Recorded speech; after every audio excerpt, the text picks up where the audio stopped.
Entender uno de los casos de factorización llamado trinomio cuadrado perfecto. Y para ello vamos a tomar como referencia una cuadrícula que nos va a representar una forma geométrica de entender las situaciones algebraicas. Veamos, en este caso tenemos una figura conocida como cuadrado y una figura también conocida como un rectángulo. Cuando nosotros calculamos el espacio de una figura geométrica en la parte interna, a la cual le vamos a llamar área, está representada en una forma de potencia. Y las medidas de cada uno de los lados de una figura nos vamos a poder calcular. Entonces, si nosotros medimos esta parte del cuadrado que mide lo mismo en las 4 dimensiones que tiene, podemos multiplicar el alto por el ancho y vamos a obtener x por x al cuadrado. Entonces, las potencias que están elevadas a la segunda potencia, estas tienen como referencia el espacio interno de una figura geométrica. Entonces vamos a hablar del área, que en este caso se va a llamar x al cuadrado. Si nosotros obtuviéramos el área de una figura, para calcular cuáles son las dimensiones, sabiendo que es cuadrado, entonces podemos nosotros aplicar la forma inversa de una potencia, que es la raíz cuadrada. Cuando calculamos la raíz cuadrada de x elevado a la 2, tenemos como resultado x. Entonces x acá estamos calculando cuál es la medida de cualquiera de sus lados, indicando aquí que cualquiera de sus 4 lados tiene como medida x. Ahora veamos el caso de que tenemos un rectángulo donde sus medidas son distintas. Hay una medida de ancho distinta a la medida de alto. Entonces, en este caso solo los vamos a representar multiplicándose las cifras algebraicas como literales, la a por la d, la indicamos acá, a por d. Solo quedaría indicada como una operación. Si en un dado caso fueran cifras numéricas, pues se resuelve la operación. Vamos a empezar a explicar cómo es que se construye un trinomio cuadrado perfecto desde el punto de vista geométrico. Veamos acá este primer ejemplo. Tenemos identificar primero la figura geométrica cuadrada, que sería este 16. Y acá tenemos otro que es el 25x elevado a la 4. De este lado tenemos un rectángulo y de este lado otro rectángulo. Entonces los rectángulos, recordemos que tienen dos medidas distintas, y los cuadrados pues van a medir lo mismo en sus 4 lados. Vemos el caso de 16. 16 sería entonces una potencia que está elevado a la segunda potencia. Entonces acá vamos a decir que para encontrar cuál es la medida de sus lados necesitamos calcular la raíz cuadrada de esta cifra. Entonces la raíz cuadrada de 16 en este caso es 4. Entonces sabemos que mide 4 de este lado, por lo tanto este lado también va a medir 4, y aquí lo podemos observar. En la medida vertical mide 4 y en la medida horizontal también mide 4. Lo mismo va a suceder con el 25x a la cuarta potencia. La raíz cuadrada de 25 nos da 5. Acá es el 5 que colocamos. Y la raíz cuadrada de x elevado a la 4 es igual a la mitad de esta cifra. Entonces la mitad de x a la 4 va a ser x al cuadrado. Entonces acá tengo la raíz cuadrada de esta cifra. Es la medida que va a tener acá en la parte vertical. Y debería de ser lo mismo también en la parte horizontal. Entonces obtenemos la misma medida acá. Tanto horizontal como vertical, las dos medidas nos da una figura cuadrada. Entonces estas dos raíces que podemos encontrar acá van a ser las medidas de las dos figuras geométricas que están acá.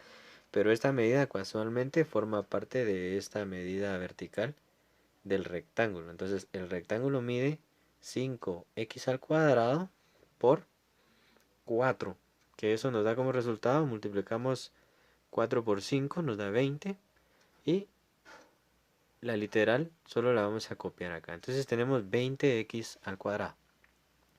En este rectángulo observamos las medidas. Tenemos 4 de medida vertical y 5x al cuadrado de medida horizontal. Entonces si multiplicamos 5 por 4 nos va a dar 20. Y la literal x al cuadrado solo se copia. Entonces tengo un 20x al cuadrado y otro 20x al cuadrado. Ambos son rectángulos, solo que uno está colocado en forma vertical y el otro en forma horizontal, pero ambas cifras son iguales. Si nosotros sumamos estas dos cifras, porque tienen la misma literal y el mismo exponente, nos da como resultado 40. Y entonces el total del área de toda esta figura vamos a obtener como resultado un trinomio cuadrado perfecto, a lo cual lo vamos a señalar de la siguiente manera. Vamos a decir entonces que es 16 el primer cuadrado, la suma de los dos rectángulos, que era 20 más 20, 40, y el otro cuadrado, que era este. Entonces, ese es un trinomio cuadrado perfecto que está construido de esa manera. Eso va a ser entonces la medida algebraica de este espacio, la parte interna. Y si a esto nosotros le podríamos calcular la raíz cuadrada, vamos a obtener la medida cuadrada de este lado, que va a ser 4 más 5x al cuadrado. Y de este lado la medida que es 4 más 5x al cuadrado. Y por lo tanto podemos decir que al resolver el caso de factorización nos da como resultado la medida horizontal y vertical, que es 4 más 5x al cuadrado, de acá, y lo representamos elevado al cuadrado, todo. Entonces esta sería la resolución de este trinomio cuadrado perfecto, basado desde el punto de vista geométrico. Veamos otro ejemplo de un trinomio cuadrado perfecto. Acá tenemos la figura geométrica comprendida por dos cuadrados y dos rectángulos. Veamos el primer cuadrado, que es la parte amarilla. Tenemos acá una figura cuadrada que tiene 49 a al cuadrado. Eso significa que esta figura, por ser cuadrada, tiene que tener una raíz cuadrada. Entonces la raíz cuadrada de 49 es 7 y la raíz cuadrada de a elevado a la segunda potencia va a ser la mitad del exponente, que sería a la 1. Entonces tenemos acá 49a al cuadrado, su raíz cuadrada va a ser 7a. Por lo tanto, esa medida de acá va a ser la misma medida de este lado. Entonces tenemos 7a y 7a en la medida horizontal y en la medida vertical. Ambos. Entonces forman una figura cuadrada. Veamos la siguiente figura cuadrada que tiene como número interno un 1. Recordemos que el número 1 puede elevarse a cualquier potencia y siempre va a dar como resultado 1.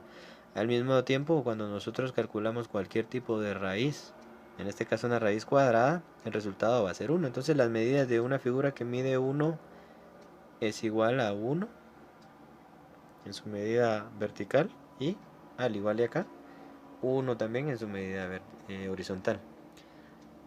Ahora, los dos rectángulos que tenemos acá son el resultado de la multiplicación de las dos medidas, es decir, en la parte vertical 1 multiplicado por 7a. Entonces 1 por 7a nos va a dar la misma cifra, que sería 7a. Lo mismo va a suceder en este lado. Miren, tenemos la figura rectangular que mide 7a por 1. Entonces 7a por 1 nos va a dar 7a. Entonces tenemos esta figura construida como un área geométrica. Entonces la parte interna va a ser la sumatoria de estas figuras. Y notemos que los dos rectángulos poseen la misma literal y el mismo exponente. Por lo tanto son términos semejantes y los podemos sumar entre sí. Sería 7 más 7, 14. Esta figura, que es un área cuadrada, la vamos a diferenciar colocando entonces todo el resultado de la expresión como una sumatoria de todas estas figuras que tenemos internas. Vamos a tener como resultado 49a al cuadrado, que es la parte amarilla. El 14a va a ser la sumatoria de los dos rectángulos, 7a más 7a. Y el 1, que va a ser el otro cuadrado, que es la parte roja que tenemos acá. Entonces, si este trinomio cuadrado perfecto es la figura interna de la parte interna de la figura, perdón, podemos decir que la raíz cuadrada, que va a ser la medida de los dos extremos de los lados del cuadrado, en este caso va a ser 7a más 1. Y de este lado 7a más 1. Como tenemos la misma figura, la podemos representar en forma de potencia como un binomio, ya que comprende dos términos, 7a y 1. Entonces tenemos 7a más 1 elevado al cuadrado, que sería la representación de los dos extremos o los dos lados, las dos medidas del cuadrado. Y ahí tenemos entonces el resultado. Entonces, resuelto el trinomio, sería esta la respuesta.